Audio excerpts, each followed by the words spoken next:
இத்தனை வருஷமா பழங்களை எப்படி சரியா வெட்டணும்னு நமக்கு தெரியாமலே போயிடுச்சு. இந்த ட்ரிக்ஸை ட்ரை பண்ணி பாருங்க. தர்பூசணி தர்பூசணிய பாதியா வெட்டிக்கோங்க.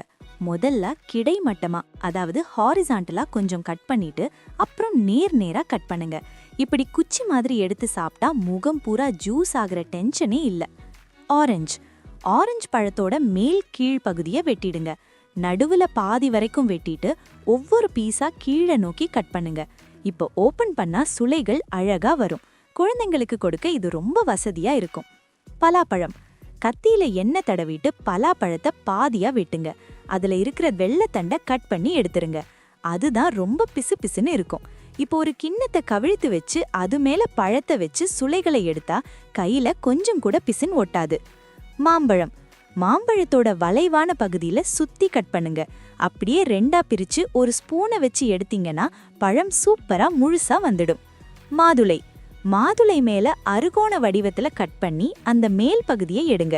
உள்ள இருக்கிற வெள்ளை கோடுகளுக்கு நேர கத்தியால கீறி விடுங்க. அப்படியே பிரிச்சு ஒரு கிண்ணத்துக்கு மேல கவிழ்த்து வச்சு கரண்டியால தட்டுங்க.